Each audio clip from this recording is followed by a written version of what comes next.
Hello and welcome to this session. Today we're going to do two quick problems on the time value of money. Let's get started. So we quickly scan through the problem. We understand there's an annual perpetuity of $30,000 starting 4 years from today. And the first thing we do is we draw a timeline. We mark the end of 4 years. We mark today, which is the 0 point. And we mark the cash flows that are going to occur starting end of year 4.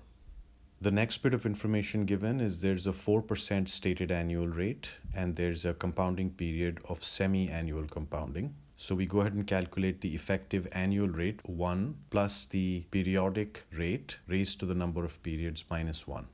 We punch that into our calculator and we can get the effective annual rate as 4.04%.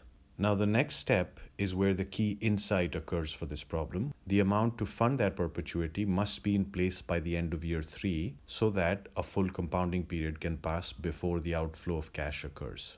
This is the key insight to this whole problem.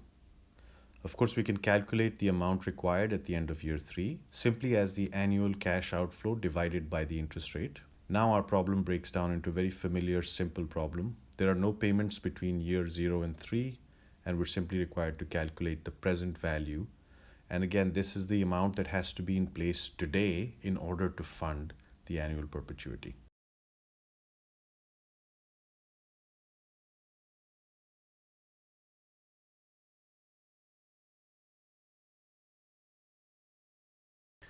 Okay, so we quickly scan the question here. There's a loan made 5 years ago and payments don't start until a year from now. So let's draw a quick multi-stage timeline. We mark when the loan was made, today, and when the payments have got to start a year from now, as well as the term of the payment schedule. So for this multi-stage timeline, we have the first stage where the present value is 5,000, the interest rate is 7, the number of periods is 5, there was no payment made, and therefore the value of that sum today is the future value. We enter that into our calculator and we get the answer.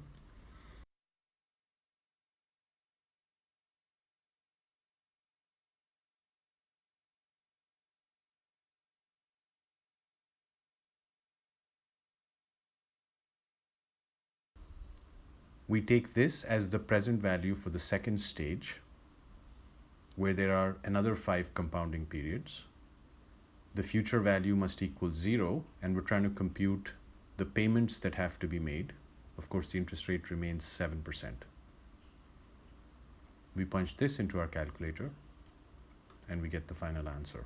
The key again, draw the multi-stage timeline, mark clearly today and the key dates of cash flows on the timeline so that you can visually see this and you're less likely to make errors.